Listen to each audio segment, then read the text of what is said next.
میاں تھوڑا پھونکنے کا موقع تو دو.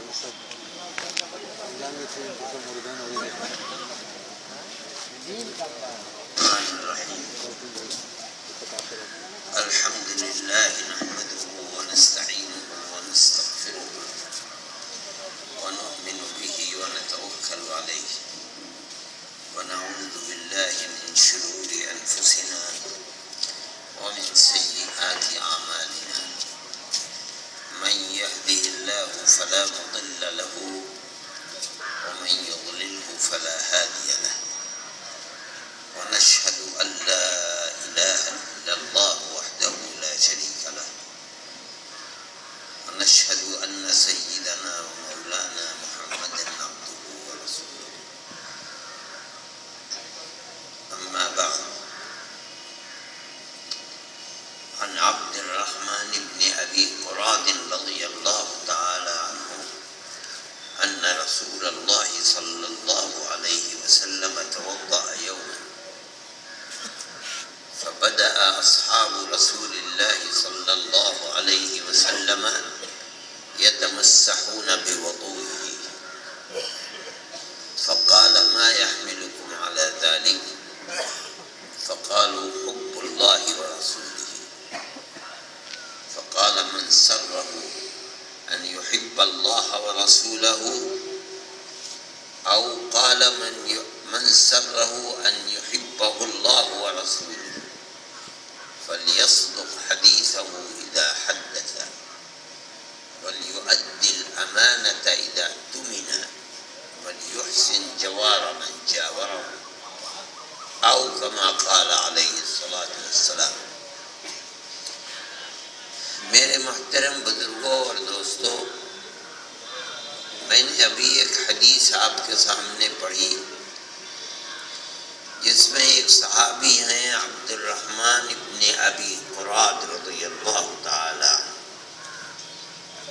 وہ فرماتے ہیں کہ ایک دن نبی کریم علیہ السلام وضو فرما رہے تھے، اور یہ واقعہ کسی سفر کا ہے، اور وضو آپ فرما رہے تھے کسی اونچی جگہ بیٹھ کر تاکہ پانی نیچے گرے تو اس کی چھینٹیں جسم اطہر کے اوپر نہ پڑیں۔ جب آپ وضو فرما رہے تھے تو صحابہ جو آپ کی محبت کے دیوانے تھے وہ اس پانی پر ٹوٹ رہے تھے تاکہ وہ پانی جو آپ کے مبارک جسم سے لگ کر گر رہا ہے، بابرکت ہو رہا ہے، وہ پانی زمین پر نہ گرے، یہ لوگ اپنے ہاتھ پر لے کر اپنے سر، چہرے اور جسم پر لگا لیں۔ نبی کریم علیہ السلام نے جب ان کی اس دیوانگی کو دیکھا تو پوچھا ما یحملکم علی ذلک، تم یہ کیوں کر رہے ہو؟ وہ کیا جذبہ ہے تمہارے دل کے اندر جو تمہیں یہ کرنے پر مجبور کر رہا ہے؟ اس کا سبب کیا ہے؟ تو صحابہ نے عرض کیا کہ یا رسول اللہ کچھ بھی نہیں، صرف آپ کی محبت کے مارے ہوئے ہیں اس لیے کر رہے ہیں۔ اللہ اور اس کے رسول کی محبت نے مجبور کیا ہے۔ فرمایا اللہ اور اس کا رسول کا محبوب بننا اتنا آسان نہیں ہے کہ پانی لیا اور سر پر لگا لیا، چہرے پر لگا لیا اور محبوب بن گئے۔ اللہ اور اس کے رسول کا محبوب بننا ہے تو اس کے لیے پاپڑ بیلنے پڑتے ہیں۔ میں بتاتا ہوں کہ کیسے محبوب بن سکتے ہو۔ کچھ کرنا پڑے گا۔ آپ نے فرمایا کہ جو محبوب بننا چاہتا ہے تین چیزیں، فرماتے ہیں فَلْيَصْدُقْ حَدِيثَهُ إِذَا حَدَّثَ وَلْيُؤَدِّ الْأَمَانَةَ إِذَا اؤْتُمِنَ وَلْيُحْسِنْ جَوَارَ مَنْ جَاوَرَ۔ سب سے پہلی چیز، جو اللہ اور اس کے رسول کا محبوب بننا چاہتا ہے تو اپنی زبان کو سچا کرے، سب سے پہلی چیز۔ جھوٹ نہ بولے. کبھی خیال کیا آپ نے کہ جھوٹ بولنا کا آدمی بولتا کیوں ہے؟ جھوٹ آدمی جھوٹ بولتا ہے دوسرے کو دھوکہ دینے کے لیے. یہی مقصد ہوتا ہے جھوٹ بولنے کا ہمیشہ. اس کا مطلب ہے کہ رسول اللہ فرما رہا ہے کبھی کسی کو دھوکہ نہ دے. دھوکہ دینے والا چاہے کیسا ہی لباس پہنتا ہو، چاہے کچھ بھی کرتا ہو، جو چاہے بن جائے، مگر اللہ اور اس کے رسول کا محبوب نہیں بن سکتا.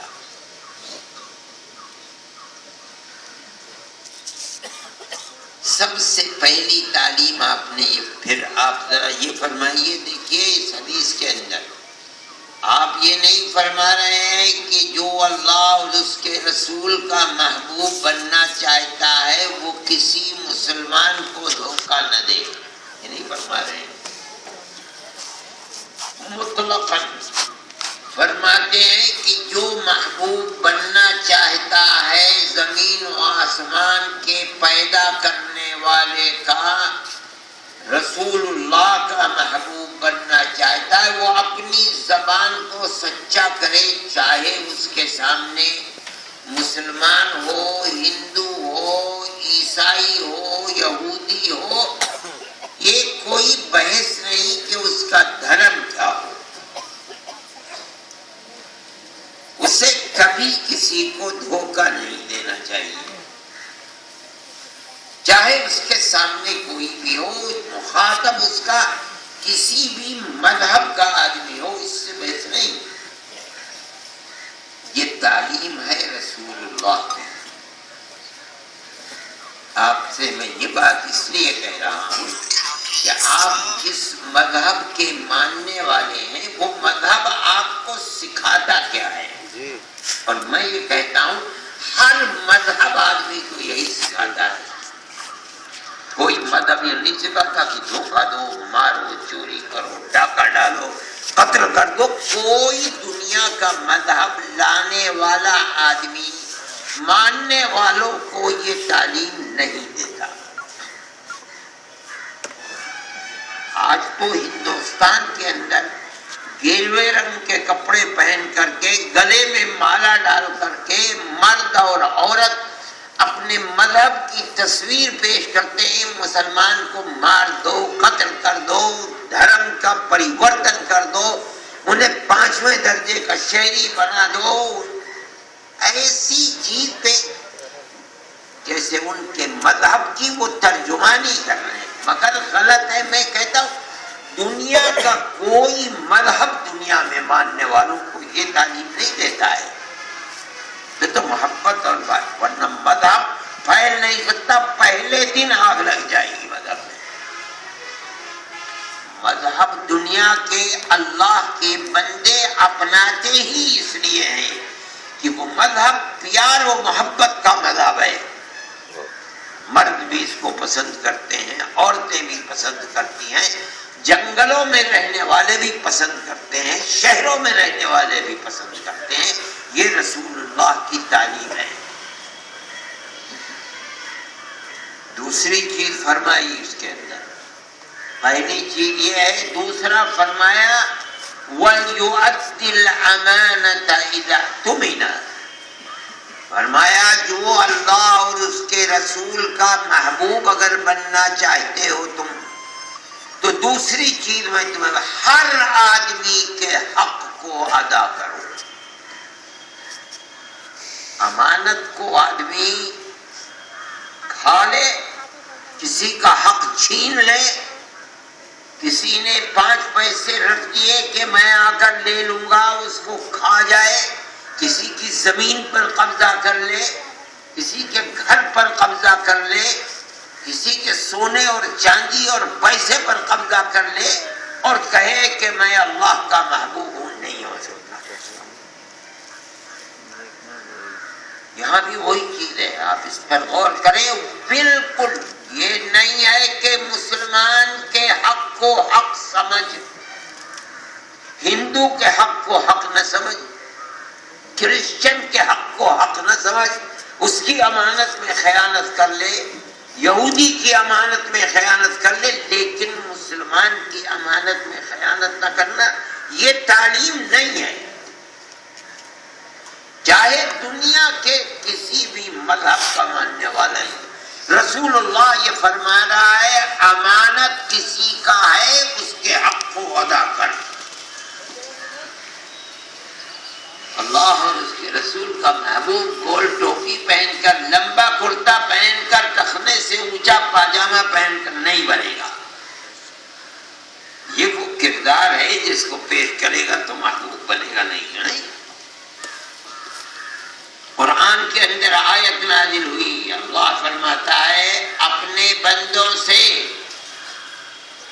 امانتیں ادا کرو، ان اللہ یأمرکم ان تؤدوا الامانات الی اہلہا، اللہ تم کو حکم دیتا ہے کہ امانتیں جن کی ہے، حق جن کا ہے، ان کو دو۔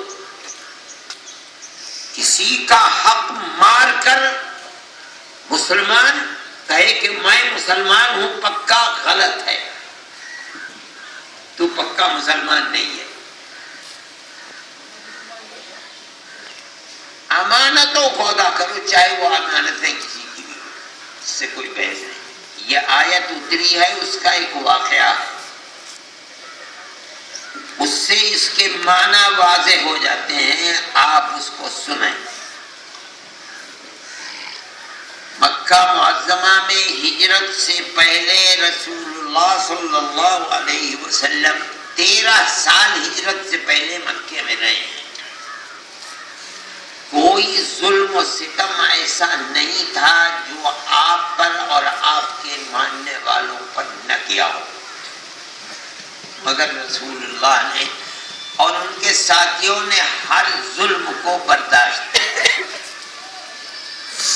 جو حج میں گئے ہیں انہوں نے دیکھا ہوگا کہ کعبۃ اللہ کا دروازہ اتنا اونچا ہے کہ آدمی اگر کھڑا ہو تو اس کا ہاتھ کعبے کے در پر نہیں لگتا، اس زمانے میں بھی اتنا ہی اونچا تھا۔ اور کعبے کی چابی ایک شخص تھے جو مسلمان نہیں تھے، ان کا نام تھا عثمان ابن ابی العاص، ان کے پاس کعبے کی چابی رہتی تھی۔ وہ ہفتے میں 2 دن آتے تھے، کعبے کے دروازے کو کھولتے تھے، سیڑھی لگا کے وہیں کھڑے ہو جاتے تھے۔ جو اندر جانا چاہتا تھا، جسے ان کا جی چاہتا تھا جانے دیتے تھے، نہیں جی چاہتا تھا روک دیتے تھے۔ ان کی تو منوپلی تھی، ان کے ہاتھ میں چابی تھی، وہ جسے چاہے جانے دیں، جسے چاہے روک دیں۔ ایک دن اللہ کے نبی نے چاہا کہ میں بھی کعبے میں جاؤں، انہوں نے جانا چاہا، عثمان نے روک دیا کہ محمد تم نہیں جاؤ گے۔ ہمارے معبودوں کو برا بھی کہتے ہو، ہمارے باپ دادا کے دین کی مخالفت میں دین بھی لے آئے ہو، اور ہم تمہیں کعبے میں بھی جانے دے، تم نہیں جاؤ گے۔ ہم جیسا کوئی آدمی ہوتا لڑنے لگتا۔ رسول اللہ بڑے پروقار انداز میں ایک طرف کھڑے ہو گئے۔ تھوڑی دیر میں عثمان کے دل میں خدا جانے کیا خیال آیا، کہا محمد جاؤ علیہ الصلوۃ والسلام۔ جب آپ جانے لگے تو آپ نے عثمان کے سامنے کھڑے ہو کر فرمایا کہ عثمان، آج تو یہ چابی تمہارے پاس ہے، تم نے مجھے منع کر دیا، یہ بتاؤ جس دن یہ چابی میرے ہاتھ میں ہوگی اور میں جسے چاہوں گا اسے دے دوں گا، اس دن تم کیا کرو گے؟ کسی کی سمجھ میں بھی آنے والی بات نہیں تھی کہ وہ محمد اور ان کے متبع تابعدار پیچھے چلنے والے جو آج کعبے کی دیوار کے سائے میں ایک اللہ کی عبادت بھی نہیں کر سکتے، اسی دن اتنا طاقتور ہوں گے کہ کعبے کی چابی ان کے ہاتھ میں ہوگی، اور قریش اتنے بیچارہ ہوں گے کہ وہ کعبے اور اس کی چابی کی حفاظت بھی نہیں کر پائیں گے۔ کسی کے ذہن میں بھی یہ بات نہیں ہو سکتی۔ عثمان کہنے لگے کہ محمد اگر کوئی دن ایسا آ گیا جس کا مطلب ہے کہ اس دن قریش بڑے ذلیل ہوں گے، فرمایا نہیں، بڑی عزت والے ہو گئے، بات آئی گئی ہو گئی، ختم ہو گئی۔ ایک دن ابو طالب کے انتقال کے بعد سارے بڑے بڑے چودھری جمع ہو گئے کہ آج محمد گھر سے نکلیں تو انہیں قتل کر دو، نہ رہے گا بانس نہ بجے گی بانسری، ختم کر دو آج۔ سب جمع ہو گئے، اللہ نے اپنے نبی کو انہی کے درمیان سے نکالا۔ آپ آئے ابو بکر کے گھر رضی اللہ تعالیٰ عنہ، وہاں سے دونوں کے دونوں غار میں گئے، وہاں سے اٹھ کر مدینہ منورہ پہنچ گئے۔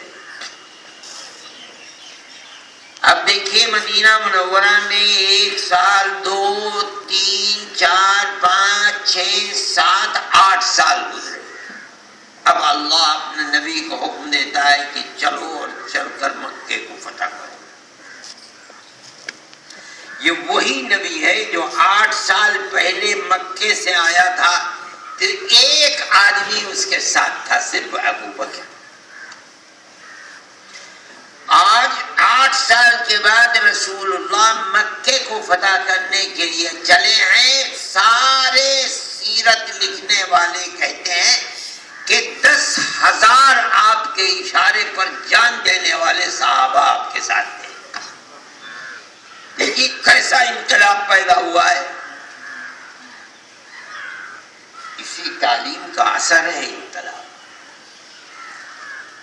اگر رسول اللہ دھوکہ دینا، قتل کرنا، غارت کرنا، لوٹنا، مارنا اس کی تعلیم دیتا تو یہ چراغ نبوت پہلے ہی دن بجھ جاتا، ختم ہو جاتا۔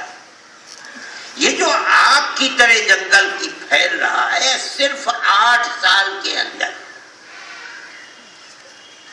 یہ جو دنیا اسلام کو قبول کرے کیا ہے؟ یہ تعلیمات ہے۔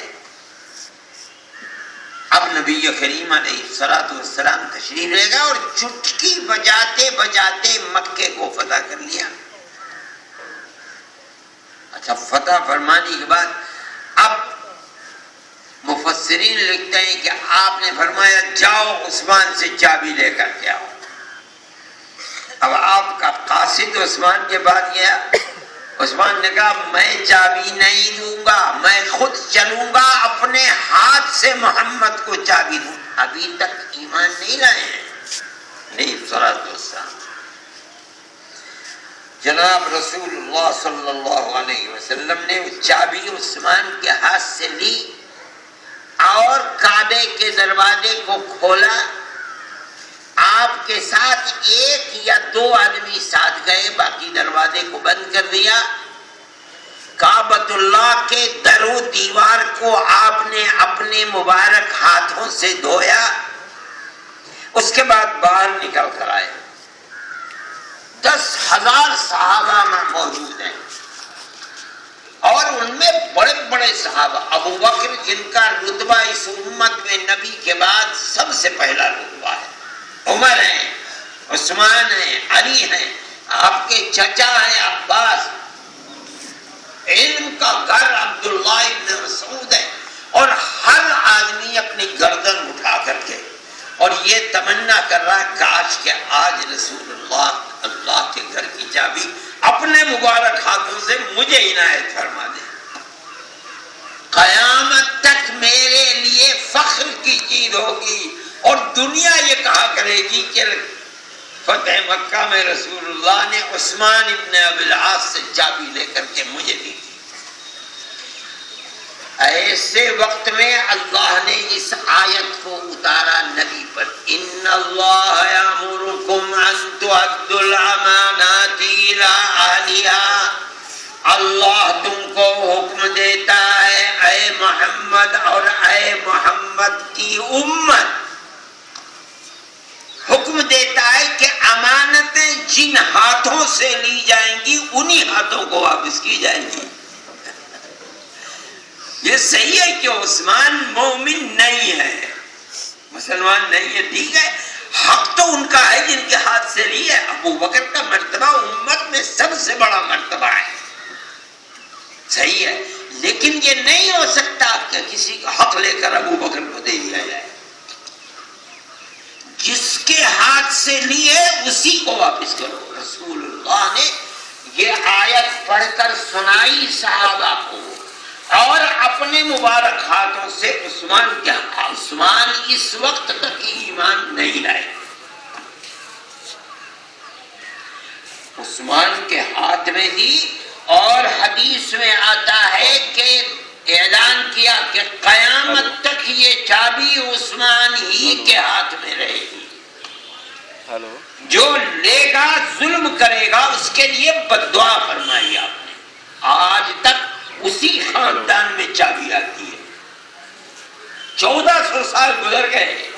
اس امت نے رسول اللہ صلی اللہ علیہ وسلم کے اس حکم کی ایسی پاسدانی کی ہے کہ اس زمانے سے لے کر آج انہی کے اولاد میں چابی آتی ہے. اس لیے کہ اگر کوئی لے گا بد دعا فرمائی اس کے لیے. یہ اسلام کی تصویر ہے. اس کے بعد عثمان نے جب یہ نظارہ دیکھا امانت و دیانت کا اور عفو درگزر اور معافی کا تو اب عثمان ایمان لائے. یہ رسول اللہ کی تعلیم ہے. مذہب کی بنیاد پر کسی کے حق کو واپس کرنا یہ نہیں ہے، انسانیت کی بنیاد پر. یہ اس کی تصویر ہے. اس لیے دوسری چیز اللہ اور اس کے رسول کے محبوب بننے کے لیے ہر انسان کے حق کو ادا کرو. اس سے کوئی بحث نہیں اس کا دھرم کیا ہے، مذہب کیا ہے. تیسری چیز فرمائی مسلمان اپنے غریبان میں نظر ڈال کر دیکھے اسلام ہے کیا اور اس کا عمل کیا ہے. تیسری چیز فرماتے ہیں وَلْيُحْسِنْ جَوَارَ مَنْ جَاوَرَهُ، اپنے پڑوسی کے ساتھ اپنی رہن سہن کو اچھا کرے. تب رسول اللہ کا اور اللہ کا محبوب بنے گا. محبوب بننا ہے تو کچھ کر کے دکھلاؤ. اپنے پڑوسیوں کے ساتھ حسن سلوک کرو، اسے مطمئن کرو. کیا مطلب ہے؟ اگر کسی انسان کسی مسلمان کے بارے میں یہ معلوم کرنا ہے کہ یہ سچا اور پکا مسلمان ہے، اللہ اور اس کے رسول کا محبوب ہے، اس کو مت دیکھو، اس سے مت پوچھو، اس کے پڑوسی سے پوچھو اس کا معاملہ تیرے ساتھ کیسا ہے. اگر وہ یہ کہے کہ بھائی بہت اچھا آدمی ہے، سمجھ لو یہ ہے مومن، یہ ہے سچا پکا مسلمان. میرے بھائی یہاں بھی وہی چیز ہے. یہ نہیں فرما رہے کہ اپنے مسلمان پڑوسی کے ساتھ اچھا سلوک کرو، نہیں. پڑوسی کوئی بھی ہو، اس کا مذہب کوئی بھی ہو، یہودی ہو، عیسائی ہو، ہندو ہو، بت پرست ہو، مشرک ہو، اس سے کوئی بحث نہیں. تمہارا پڑوسی ہے وہ.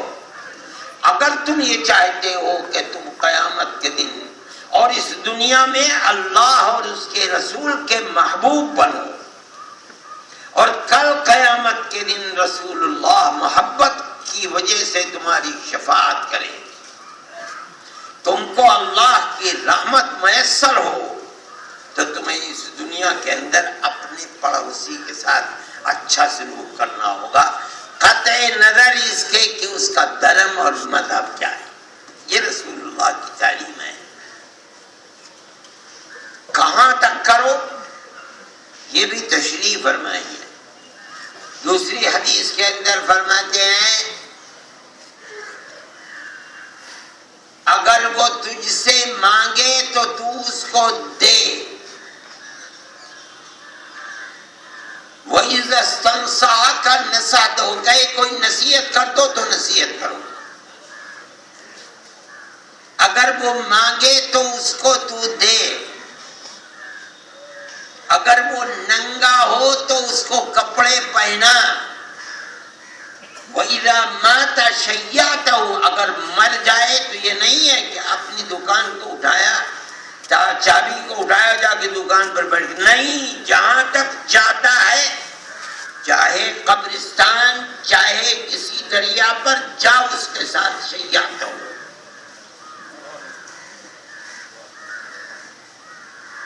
ان اصابہ شر عزیتہ، اگر اس کے گھر میں کوئی حادثہ پیش آ گیا، کوئی تکلیف پہنچ گئی، جا کر تعزیت کر اس کی۔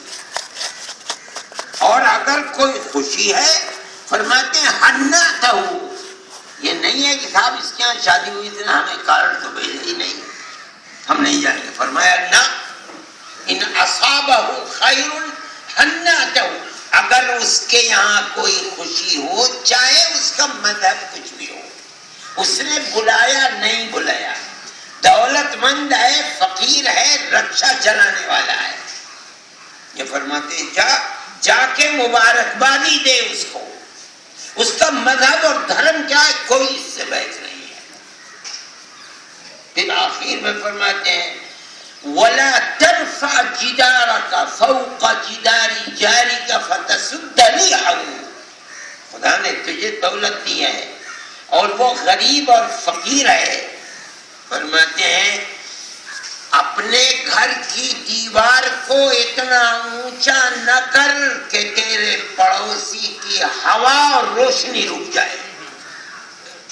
یہ رسول اللہ کی تعلیم ہے میرے بھائی، میں اپنی طرف سے نہیں کہہ رہا ہوں، یہ آپ کے الفاظ ہیں جو حدیث کی کتابوں کے اندر ہیں۔ مسلمان کہاں ہیں، اپنے کردار کو دیکھیں، اس سے کوئی بحث نہیں کہ وہ آدمی ہے کون، غریب ہے، فقیر ہے، کالا ہے، گورا ہے، دولت مند ہے، وہ ہندو ہے، یہودی ہے، کچھ اس سے کوئی بحث نہیں، وہ تیرا پڑوسی ہے، اس کی دیوار تیری دیوار سے ملی، اس کا حق ہے تیرے اوپر۔ یہ اسلام کی تعلیم ہے۔ اور اگلی چیز فرماتے ہیں وَلَا تُؤْذِ جَارَكَ بِرِيحِ قِدْرِكَ، اللہ اکبر، فرماتے ہیں تو دولت مند ہے اور تیرا پڑوسی فاقے میں مر رہا ہے، اس کو ملتا نہیں ہے کھانے کو، تو اپنے گھر میں ایسا بہترین کھانا نہ پکا کہ اس سے جو خوشبو نکلے وہ خوشبو اس کے گھر میں پہنچے اور اسے تکلیف ہو کہ مجھے اگر اللہ نے دیا ہوتا تو میں بھی خود کھاتا، بچوں کو کھلاتا۔ اگر پکاتا ہے تو پہلے اپنے اور اپنے بچوں سے پہلے اس کے لیے نکال کر کے رکھ دے، تب تیرے لیے کھانا درست ہے۔ وہ یہ معاشرت کس طرح سے ہو مسلمان کی دنیا کے اندر؟ دین صرف نماز روزے ہی کا نام نہیں ہے، صحیح ہے، ایمان کے بعد سب سے بڑی چیز نماز ہے۔ صحابہ نے عرض کیا أي شيء أحب إلى الله تبارك وتعالى بعد الإيمان بالله، اللہ پر ایمان کے بعد دوسرے نمبر پر اللہ کو سب سے زیادہ کون سی چیز محبوب ہے؟ فرمایا الصلاۃ لوقتها، نماز کو اپنے اپنے اوقات میں پڑھ لینا، اور جس نے نماز نہیں پڑھی اس کا دین نہیں ہے۔ صحیح ہے یہ بات، لیکن یہ سمجھنا کہ دین صرف نماز روزے اور حج ہی کا نام ہے، غلط ہے۔ معاشرت، رہن سہن انسان کا ایک دوسرے انسان کے ساتھ، چاہے مذہب اس کا کچھ بھی ہو، یہ دین کا بہت بڑا حصہ ہے، اتنا بڑا حصہ ہے، اتنا بڑا حصہ ہے کہ اگر کسی کے معاملات دنیا میں خراب ہیں، ہو سکتا ہے قیامت کے دن اس کی نماز، اس کا روزہ، اس کا حج سب لٹ جائے۔ کیوں؟ دنیا میں معاملات خراب ہے۔ میرے بھائی اس کا مطلب ہے نبی کریم علیہ الصلوۃ والحدیث میں آتا ہے ذکرت امرأۃ بکثرت صلاتها وبکثرت صیامها وبکثرت صدقتها غیر انها تؤذی جارتها بلسانها۔ یا رسول اللہ، فلانی عورت جو ہے وہ بہت نمازن ہے، ہر وقت فرض تو پڑھتی ہے، تہجد بھی نفلیں بھی پڑھتی ہے اور بہت نماز پڑھتی ہے اور بہت روزے بھی رکھتی ہے، رمضان کے روزے تو رکھتی ہے، نفلی روزہ بھی چھوڑتی نہیں۔ اور یا رسول اللہ اس کے گھر میں اگر کوئی سائل آ جاتا ہے بھیک مانگنے والا تو وہ کسی کو خالی ہاتھ نہیں لوٹاتی، لیکن یا رسول اللہ اس کی پڑوسی عورتیں اس کی زبان سے عاجز ہیں، بہت ستاتی ہے، بہت برا بلا کہتی۔ اللہ کے نبی نے فوراً فیصلہ فرمایا ہی فی النار، یہ جہنم میں جائے گی۔ اس کا کیا مطلب ہے؟ ارے بھائی مسلمان کا عقیدہ ہے، اللہ کے نبی کا فرمان ہے، قرآن کا فرمان ہے، ہم قیامت کے دن ترازو رکھیں گے، ترازو کے ایک پلے میں آدمی کے نیک عمل رکھے جائیں گے، دوسرے پلے میں گناہ رکھے جائیں گے، اللہ ان کو وزن دے گا، جس کے نیک عمل بھاری ہو گئے وہ جنت میں جائے گا، جس کے گناہ بھاری ہو گئے اور نیک عمل ہلکے ہو گئے وہ جہنم میں جائے گا۔ وَنَضَعُ الْمَوَازِينَ الْقِسْطَ لِيَوْمِ الْقِيَامَةِ فَلَا تُظْلَمُ نَفْسٌ شَيْئًا وَإِنْ كَانَ مِثْقَالَ حَبَّةٍ مِّنْ خَرْدَلٍ، اگر ایک ذرے کے برابر بھی اگر کوئی عمل اچھا برا ہوگا ہم ترازو ملا کر رکھ دیں گے۔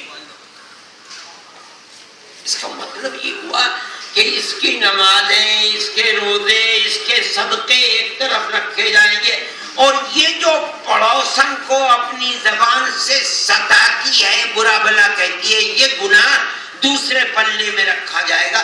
اس گناہ کا اتنا وزن ہوگا، اتنا بھاری ہوگا کہ یہ نماز روزے ہلکے پڑ جائیں۔ یہی تو مطلب ہوا کہ انسان کے معاملات ایک دوسرے کے ساتھ اس کی اہمیت ہے۔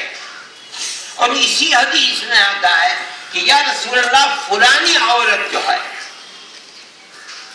ذکرت بقلت صلاتها وبقلت صدقتها وبقلت صيامها، یا رسول اللہ وہ نماز روزہ اور صدقہ تو کم ہی دیتی ہے، کچھ ایک صدقہ ایک بڑی معمولی سی چیز عرب میں ہوتی ہے جسے عقیق کہتے ہیں عربی زبان میں، اس کو کیا ہے جیسے جلیبی کا شیرہ ٹپکاتے ہیں، اسی طرح تپتے ہوئے ریت پر کپڑا بچھا کر کے اونٹنی کا دودھ اس کے اوپر ٹپکاتے ہیں، وہ گرتا رہتا ہے، پھٹتا رہتا ہے، جمتا رہتا ہے، اتنی موٹی، بڑا کھٹا ہوتا ہے۔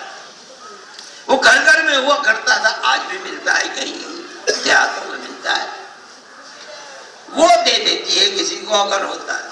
لیکن یا رسول اللہ اس کا معاملہ بہت اچھا ہے، اس کے پڑوسی اس سے بڑے خوش رہتے ہیں، فرمایا ہی فی الجنت، کی جائے گی جنت۔ اس سے کوئی بحث نہیں کہ وہ پڑوسی ہے کون، اس کا مذہب کیا ہے، یہ اسلام کی تصویر ہے۔ مسلمان اس کو اپنی زندگی کے اندر اتارے، آج بھی وہ ہوائیں چل سکتی ہیں جو پہلے چلتی تھی، اور ہر ایک کا محبوب بن سکتا ہے۔ ہماری مشکل یہ ہے کہ ہم نے اپنی زندگی کو اس تعلیم سے دور کر دیا۔ میرے بھائی، دنیا کے اندر جینے کے لچھن تو پیار و محبت ہی۔ پڑوسی کے بارے میں عبداللہ ابن عمرو بن العاص رضی اللہ تعالیٰ عنہ حدیث میں آتا ہے کہ ایک دن ان کے گھر میں بکری ذبح ہوئی، پڑوسی جو تھا وہ یہودی تھا، گھر میں آئے، کھانا کھانے نہیں بیٹھے، یہ فرمایا مجھے پہلے یہ بتاؤ کہ میرے پڑوسی یہودی کو بکری کا گوشت ہدیے میں بھیجا گیا نہیں بھیجا گیا، حالانکہ یہودی ہے، لیکن اس کے باوجود یہ پوچھتے یہ بتاؤ کہ بھیجا گیا۔ ہمیں رسول اللہ صلی اللہ علیہ وسلم نے یہ فرمایا ہے، ہم نے آپ سے سنا ہے کہ جبرائیل امین اللہ کا فرشتہ اتنی تاکید کرتا تھا پڑوسی کے حق کی، اتنی کرتا، مجھے یہ لگنے لگا کہ جس طرح بھائی کی میراث میں بھائی چلی، کہیں موت کے بعد پڑوسی کو پڑوسی کی وراثت کا حصہ دار نہ بنا۔ کہاں ہے مسلمان؟ میرے بھائی، ہندوستان کا ماحول بہت بہترین ماحول تھا ہمیشہ سے، اور اس کے اندر بڑی کشادگی، ایک ہی محلے میں ہندو بھی رہتے تھے، مسلمان بھی رہتے تھے، سکھ بھی رہتے تھے۔ پنجاب بڑا بڑا تھا مسلمان اور سکھ سے، اور کون سا گاؤں اور دیہات ایسا تھا جہاں مسلمان اور ہندو نہیں رہتا تھا، اور ایک ہی برادری کے لوگ، ٹھاکر ہے تو ٹھاکر ہندو بھی ہے، ٹھاکر مسلمان بھی ہے، اور جانتے تھے کہ ہمارے کون سے ہندو باپ کے دو بیٹے تھے، ایک مسلمان ہو گیا، ایک ہندو، ہم اس کی اولاد ہے، یہ اس کی اولاد ہے، اور پیار و محبت کے ساتھ رہتے ہیں۔ اور کوئی برادری ہندوستان کی ایسی نہیں ہے کہ جس میں لوگوں نے اسلام کو قبول نہ کیا، آج موجود ہے۔ اور میں جو بات کہہ رہا ہوں اس کا کوئی انکار ہو بھی نہیں سکتا ہے، لیکن جو پارٹیاں آج دھرم پریورتن کی بات کہتی ہیں، وہ بھی کہتی ہیں کہ ہم واپس گھر لائیں گے۔ اس کا مطلب یہ ہے کہ مسلمان ہو، کرسچن ہو، سکھ ہو، کوئی بھی ہو، وہ ہے ہم ہی میں سے۔ اس کا گھر ہمارا گھر ایک ہی تھا، اس نے دھرم دوسرا بنا لیا، اس نے دوسرا گھر، ہم اس گھر سے لے کر کے یہاں آئیں گے۔ کیا یہ آسان کام ہے؟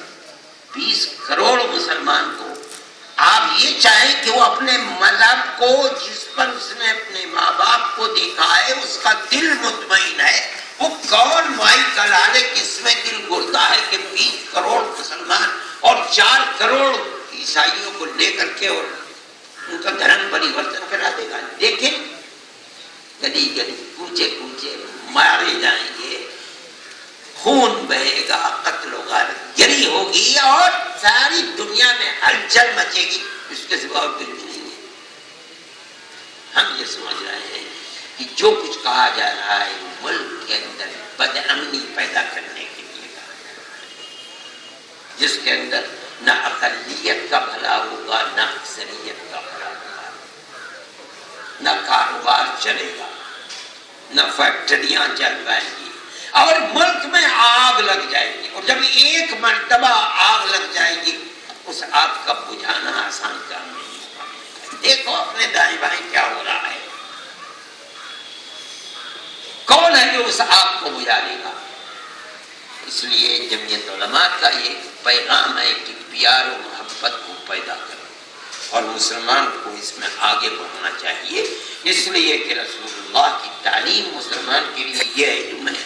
یہ تو میں نے تو وقت کی تنگی جو تھوڑا بہت آپ کے سامنے ذکر کیا ہے، ورنہ کسی بھی مذہب کی تصویر ظلم و زیادتی، قتل و غارت گری نہیں ہے۔ جو لوگ آج گئے ہوئے رنگ کے کپڑے پہن، مرد اور عورتیں، اور نفرت کی بات کرتی ہیں، وہ صرف مسلمانی کے خلاف نہیں، اپنے ملک کے ساتھ بھی غداری کرتی ہیں، اپنے مذہب کے ساتھ بھی غداری کرتی ہیں۔ وہ اپنے مذہب کی وہ تصویر پیش کر رہے ہیں جس کے اندر پیار و محبت نہیں ہے، حالانکہ ہندوستان کی قوم تو اس سلسلے کی بڑی کشادت دل ہے، اس کا سینہ تو بڑا چوڑا تھا، اور وہ اسی طرح ہندوستان کے اندر زندہ رہی ہے۔ اس کی یہ تصویر ہے۔ ہم تو ایک گاؤں کے اندر رہتے ہیں، آج تک کہیں کوئی ایک دوسرے کے سکھ میں دکھ میں ہندو مسلم شریک ہوتے تھے، ہماری یہ تاریخ ہے۔ لیکن سیاست کے یہ بازیگر، ان کے ذہن میں صرف دلی اور صوبوں کی اقتدار کی کرسی کو اپنے قبضے میں کرنے کے لیے وہ ہندو اور مسلمان کو 2 خانوں میں الگ الگ بانٹ کر اپنے الو کو سیدھا کرنا چاہتے ہیں۔ کچھ بھی نہیں، ملک آگ لگتی ہے لگ جائے، برباد ہوتا ہے برباد ہو جائے، ان کی چاندی بننی چاہیے۔ جمعیت علماء ہند یہ سمجھتی ہے ہمیں اپنے اس ملک سے محبت ہے، ہم تو ہمیشہ سے اسی ملک کے رہنے والے ہیں۔ اکثریت اور اقلیت، میں ان سے پوچھ رہا تھا کہ بھئی آپ لوگ جو یہاں دلدار نگر کے اندر مسلمان ہیں، کیا یہ پہلے ٹھاکر تھے؟ اور مسلمان ہوئے، کہنے لگے کہ ٹھاکر تھے یا بھومیار تھے، ان دونوں میں سے کوئی تھے، جو ہم لوگ مسلمان ہوئے ہیں اور رہتے تھے۔ یہ سلسلہ ہے وہ سلسلہ نفرت کا کسی بھی غرض و غایت سے نہیں ہے، اس کی صرف ادیش اس کے سوا ہندو ایک طرف ہو جائے ہم محافظ ہیں تمہارے، مسلمان کو دوسری طرف کر دو وہ اقلیت ہے، اکثریت کے ووٹ ہمیں مل جائیں گے اور ہم دلی یا لکھنؤ کی گدی کے اوپر جا کر کے بیٹھ جائیں گے، اس سے نہیں مطلب ملک میں آگ لگنے دو، آگ تباہ ہو جائے، آگ لگ جائے، جل جائے، ہم کیا لینا ہے، ہماری گدی سلامت رہنی چاہیے، سائیڈ میں نہیں سلامت رہے۔ ملک ایک مرتبہ فرقہ پرستی عامر سے بات کرنا، فون کیا تھا اٹھایا لوگوں نے، بات کر لو میرے بھائی، اگر پھر فرقہ پرستی ہوگی اور کہا جائے گا کہ یہ ملک سیکولر ملک نہیں ہے، یہاں کسی کو جینے کا حق نہیں ہے، یہ ملک ہندو اسٹیٹ ہے، ملک پھر تقسیم ہوگا، کون مائی کالا رہے بچانے گا؟ اس چیز کو سمجھنا چاہیے۔ اور میں جو کہہ رہا ہوں، ہم نے یہ بات فروری سے کہنا شروع کی، ہماری اس بات کے اندر طاقت پیدا ہو گئی جب ساری دنیا کا سپر پاور صدر اوباما آئے اور انہوں نے چاہتے ہوئے بالکل وہی بات کہی جو ہم نے کہی تھی، اگر فرقہ پرستی اور دوسرے مذہبوں کی مخالفت کی گئی تو ایک مرتبہ ملک تقسیم ہو چکا، پھر ملک میں کہتا ہوں دنیا کی کوئی طاقت اسے روک نہیں سکتی۔ میں آپ کو ایک مثال دے کر اپنی بات کو ختم کرتا ہوں کہ دیکھو آپ لوگ بھی آج کل تو گھر گھر کے اندر ٹیلی ویژن ہے، اخبارات پڑھتی ہے دنیا۔ انڈونیشیا ایک مسلم ملک ہے، اس کا ایک علاقہ ہے تیمور، وہاں عیسائی اکثریت ہے،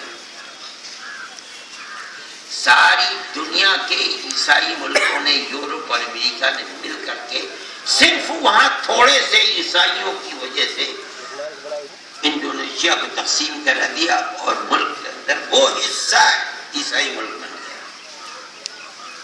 آپ نے بھی پڑھا ہوگا، 7-8 سال ہو گئے اس کو۔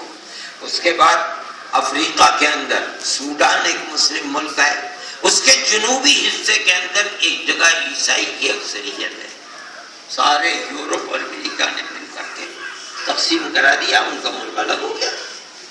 اب آپ اپنے ملک کو دیکھیے، جب آج سے 65 سال پہلے یہ ملک آزاد ہوا تھا، یہاں کوئی اسٹیٹ اور صوبہ کرسچن اسٹیٹ نہیں تھی۔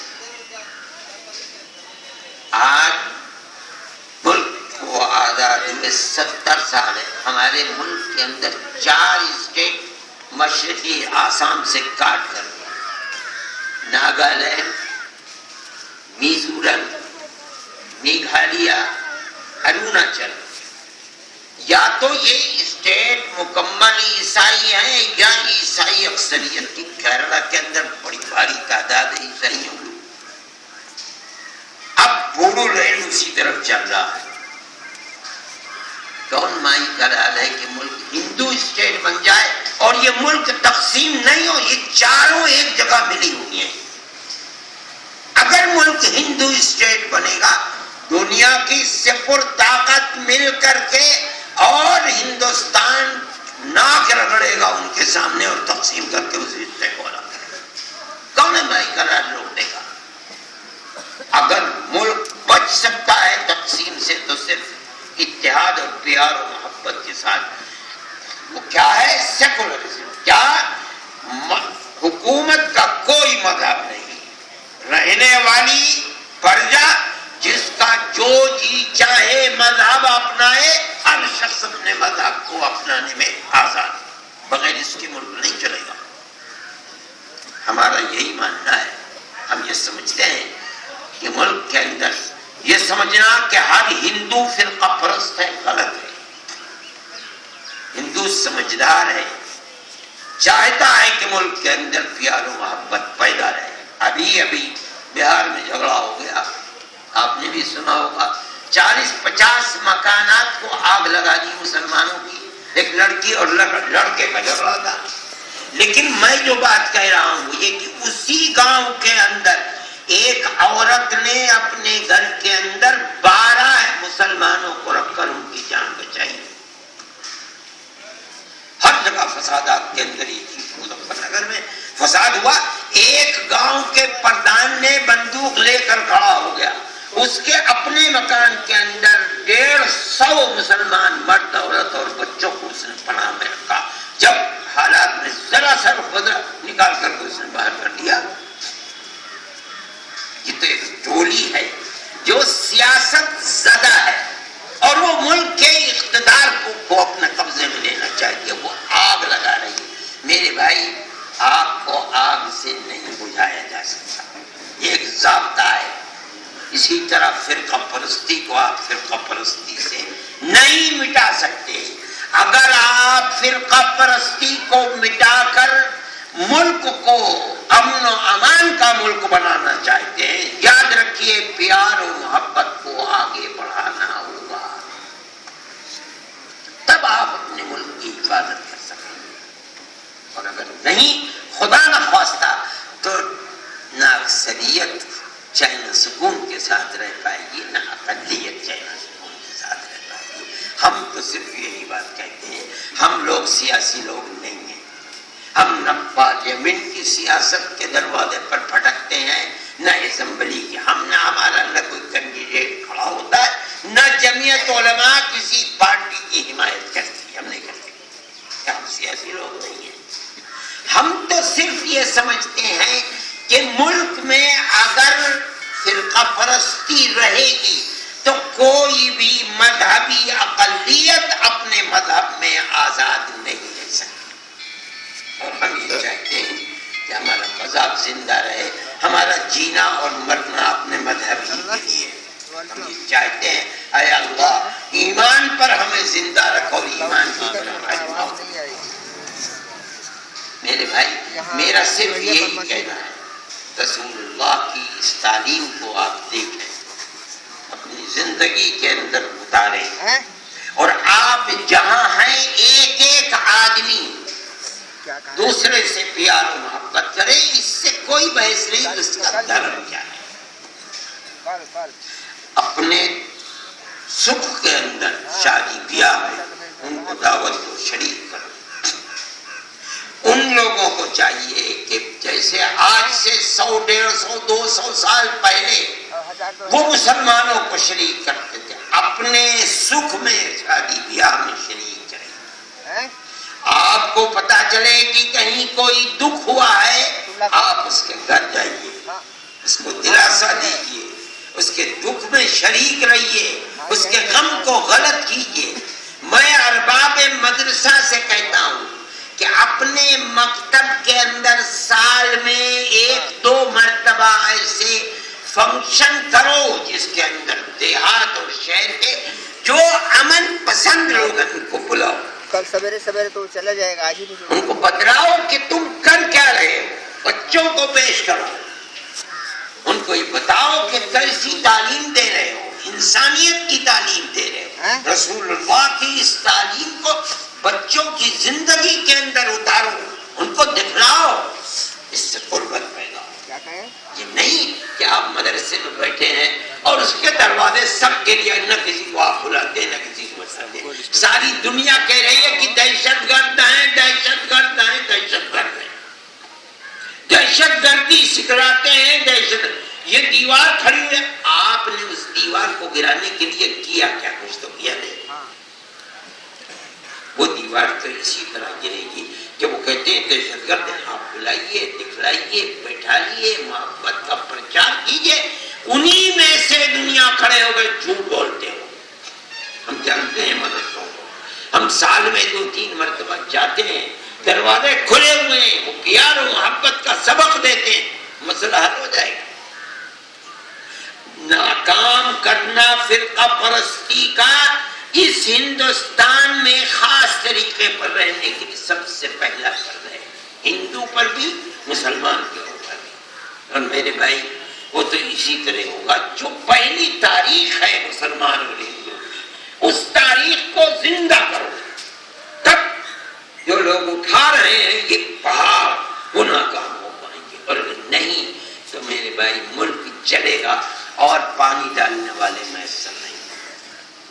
اللہ ہمارے ملک کے سب رہنے والوں کے دلوں میں پیار محبت اور الفت کو پیدا فرمائے، انسانیت کی بنیاد پر دھرم سے اوپر اٹھ کر سمبندوں کو مضبوط فرمائے اور ملک کو امن و امان اور پیار و محبت کا گہوارہ بنائے۔ وآخر دعوانا ان الحمد للہ رب العالمین۔ کٹی دعا سب نے تو آمین کہہ دیا، اور کسے کہتے ہیں؟ ہاتھ اٹھا کے دعا کرنا تو ضروری نہیں ہے، دعا تو ہو گئی، سب نے آمین کہہ دیا۔ عجیب بات ہے کہ بغیر ہاتھ اٹھائے تو دعا نہیں ہوتی ہے۔ اللہم انا نشہدک انت اللہ لا الہ الا انت الاحد الصمد الذی لم یلد ولم یولد ولم یکن له کفوا احد۔ اللہم صل علی سیدنا عبدک ورسولک محمد النبی الأمی وعلى آلہ واصحابہ واہل بیتہ وبارک وسلم کما تحب وترضى عدد ما تحب وترضى۔ اے اللہ ہمارا ایمان ہے کہ آپ ہی ہمارے اللہ ہیں۔ اے اللہ ہمارا ایمان ہے کہ آپ ہی زمین و آسمان کے مالک ہیں، آپ کا کوئی شریک نہیں ہے۔ اے اللہ ہمارا ایمان ہے ساری دنیا آپ کی محتاج ہے، آپ کسی کے محتاج نہیں۔ اے اللہ نہ آپ کی کوئی ماں ہے، نہ آپ کا کوئی باپ ہے، نہ آپ کی کوئی اولاد ہے۔ اے اللہ ہمارا ایمان ہے کہ آپ جیسا کوئی نہیں، آپ ہمیشہ سے ہمیشہ رہنے والے ہیں۔ اے پروردگار ہمارے آقا حضرت محمد صلی اللہ علیہ وسلم پر بے حساب رحمت نازل فرما۔ اے اللہ ان کے صحابہ پر، ان کے اہل بیت پر، ان کی آل پر، ان کی ازواج مطہرات ہماری ماؤں پر بے حساب رحمت نازل فرما۔ اے اللہ ان کے صدقے میں ہمارے بیماروں کو شفا عطا فرما، پریشان حالوں کی پریشانی کو دور فرما، جو قرض میں مبتلا ہیں انہیں قرض سے سبکدور فرما۔ اے اللہ ہمیں رزق حلال عطا فرما۔ اے اللہ ہر حرام کی نفرت ہمارے دلوں میں راسخ فرما۔ اے اللہ ہمیں ہمارے بچوں کو بچیوں کو عفت و پاک دامنی عطا فرما، حیائے ایمانی عطا فرما۔ اے پروردگار شرور و فتن سے محفوظ و محمود فرما۔ اے پروردگار ہمارے اس ملک میں امن و امان کو قائم فرما، اپنی رحمت کو برسا۔ اے پروردگار ہماری پرانی تاریخ کو زندہ فرما۔ اے اللہ مذہب سے اوپر اٹھ کر انسانیت کی بنیاد پر ہمارے ملک میں پیار و محبت کو پیدا فرما، اخوت و ہمدردی کو پیدا فرما۔ اے پروردگار ملک میں امن و امان کو پیدا فرما۔ اے اللہ جو لوگ شر پھیلا رہے ہیں، نفرت کے بیج بو رہے ہیں، اے اللہ انہیں خائب و خاسر فرما، رسوا فرما۔ اور اے پروردگار ہمارے ملک کو امن و امان کا گھر اور امن و امان کا گہوارہ بنا۔ اے پروردگار ہماری دنیا کو بھی بہتر فرما، ہماری آخرت کو بھی بہتر فرما۔ اے اللہ ہمیں حسن خاتمہ میسر فرما، اور میدان محشر میں جناب رسول اللہ صلی اللہ علیہ وسلم کی شفاعت میسر فرما، اپنی جنت میں جگہ عطا فرما۔ وصلی اللہ تعالی علی خیر خلقہ سیدنا محمد